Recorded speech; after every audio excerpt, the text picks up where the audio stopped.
ശോഭാ സുരേന്ദ്രനും സംസ്ഥാന ബി.ജെ.പി. നേതൃത്വത്തിനുമെതിരെ രൂക്ഷ വിമർശനവുമായി ബി.ജെ.പിയുടെ പ്രാഥമിക അംഗത്വത്തിൽ നിന്നും പുറത്താക്കപ്പെട്ട ബിന്ദു വിനയകുമാർ. തന്റെ പരാതി സംസ്ഥാന നേതൃത്വം കണ്ടില്ലെന്ന് നടിക്കുകയാണെന്നും ശോഭയെ നേതൃത്വത്തിന് ഭയമാണെന്നും ബിന്ദു പറഞ്ഞു. ശോഭയ്ക്കൊപ്പം നടന്ന ഫോട്ടോഗ്രാഫർ ജസ്റ്റിന്റെ മരണം അന്വേഷിക്കണം. ശോഭാ സുരേന്ദ്രന് തീവ്രവാദ ബന്ധമുണ്ടെന്നും അന്വേഷിച്ചാൽ ഇക്കാര്യം വ്യക്തമാകുമെന്നും ബിന്ദു പറഞ്ഞു. ഈ മാസം തന്നെ ശോഭയ്ക്കെതിരായി രാജീവ് ചന്ദ്രശേഖറിന് 3 പരാതികൾ അയച്ചിട്ടുണ്ട്. എസ് സുരേഷിനും സംസ്ഥാന വൈസ് പ്രസിഡന്റ് സോമനും പരാതി അയച്ചിട്ടുണ്ട്. ഇതിന്റെ പേരിൽ യാതൊരുവിധ അന്വേഷണവും നടപടിയും ഉണ്ടായിട്ടില്ല. അസഭ്യവും അനാവശ്യവും പറഞ്ഞ ശോഭാ സുരേന്ദ്രനെതിരെ നടപടിയെടുക്കാൻ സംസ്ഥാന നേതൃത്വം ഭയക്കുന്നു.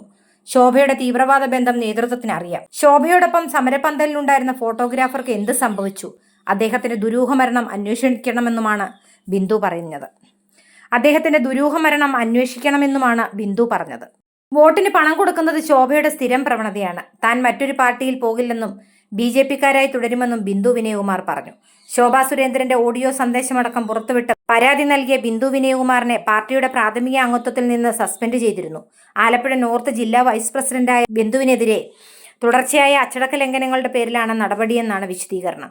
ബി.ജെ.പി. സംസ്ഥാന അധ്യക്ഷൻ രാജീവ് ചന്ദ്രശേഖറാണ് നടപടിയെടുത്തതെന്ന് സംസ്ഥാന ജനറൽ സെക്രട്ടറി എസ് സുരേഷ് അറിയിച്ചു. ശോഭയുടെ ഓഡിയോ പുറത്തുവിട്ടതിനൊപ്പം ഗുരുതര ആരോപണങ്ങളും ഉന്നയിച്ചാണ് ബിന്ദു പോലീസിൽ പരാതി നൽകിയത്.